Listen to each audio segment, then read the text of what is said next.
It's World Continence Week, you might not know that, and Lisa Yates and Fiona Ross are back with Fit. Pelvic floors, it's so important, it's all anyone's talking about. Ladies, welcome back to the show. Thanks, Fiona. What are we going to be doing over the next 5 days? Well, as part of World Continence Week, the New Zealand Continence Association is involved in an initiative called Pelvic Floor First. And that's really all about getting people exercising in a way that's safe for your pelvic floor. Now, we all know that exercise is good for us. That's common knowledge these days. But what a lot of people don't know is that almost every exercise you do affects your pelvic floor. And that some in a good or a bad way? Yeah, well, it depends on what sort of exercise you're doing.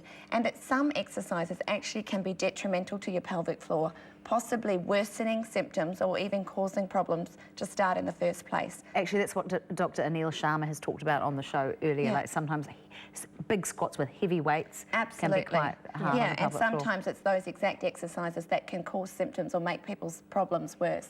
So what we want to look at today is safe exercises to get everyone exercising, to keep people that have got pelvic floor problems exercising safely. So it's exercises that strengthen your pelvic floor or don't damage it. What are we doing? A bit of both. What I want to teach you today is about the pelvic floor and where it is and how to engage it while you're exercising. But we also want to look at exercises that actually could worsen, gym-type exercises that could worsen your symptoms. All right, so, and how to avoid them. Yeah, and how to modify your program to make it safer. All right. Okay, so let's just review the pelvic floor. This is your pelvis, and it sits here, okay?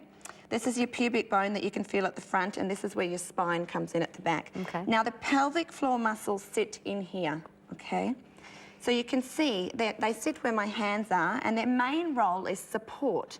If they weren't there, the pelvic organs, the bladder, the uterus or the womb and the bowel would potentially not fall out, but they would... But it can in a prolapse. Absolutely. So that is their main role, is support. And the other thing that people will have heard of is that they help to close around those openings to keep us dry or to prevent us leaking urine or from the bowel. Okay, so they help to squeeze around those openings. And that's essentially how we get the pelvic floor working. So if everyone at home wants to try this, you can sit up on your chair. We're just going to try it you can do it when you're standing too. We can do it in standing. We're going to do it once in standing, and then we're going to get it down on the ball and on the floor. Okay. So I just want you to imagine that those pelvic floor muscles are squeezing in and up, trying to stop yourself from having a wee. So we're trying to stop a wee, we're squeezing in and up, and then we're letting go. Okay? No one should be able to tell that you're doing them. I can't help but make a face. Yeah, well, lots of people do this sort of thing. All right, so then Fiona's going to get us exercising now, and we're going to look at how we can incorporate this pelvic floor squeeze into all the exercises that you do, perhaps in a gym program or your normal workout. All right, so should we get into some exercise then? That's cool. So yeah, come up onto your mat, all fours. We'll have some music, thanks. Okay. So let's pop our hands underneath our shoulders. All right. We're going to find the neutral position, which means our lower back has a little bit of a curve, but we'll do the opposite. So make sure your knees are under your hips and your hands are under your shoulders. Relax your shoulders away from your ears, Sarah, and just keep your eyes looking down to the ground. I want you to round your back up as though you are sort of making a sort of cat arch. And then I want you to go the opposite way, so drop the arch and stick your butt up. That's lovely. And again, round the back up. Excellent. And then drop. And all the time are we thinking about squeezing the pelvic floor? Well, we're just about to do that right now. So we're going to come into this sort of a middle position, so not quite the big drop down through the lower back and not the big cat arch, just kind of a neutral position. And here we have got that little squeeze into our pelvic floor now, Sarah. So if you can hold that, take a breath in. And as you breathe out, I want you to just gently think about squeezing that pelvic floor. Let's do that one more time. Breathe in. And as we breathe out, just gently squeeze that pelvic floor and so when lift we're breathing in, do we relax? That's right. So let's try and gently hold that pelvic floor sort of lift and remove one leg. So let's take our left leg and stretch it out behind us. So nothing else should move. Our hands should stay underneath our shoulders and gently bring that leg down. And let's try the other side.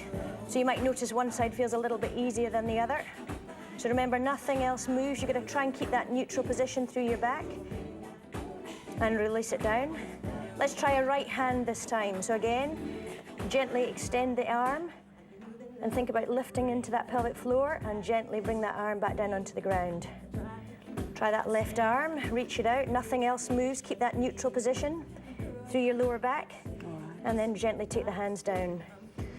This time we're going to do opposite leg, opposite arm. So let's reach it out, and again, keep that neutral position through your lower back, and gently lift that pelvic floor and release those arms and legs down to the ground. This is going to have to be our last one. Okay, and gently one more, all the way out. All right. And gently bring it back down.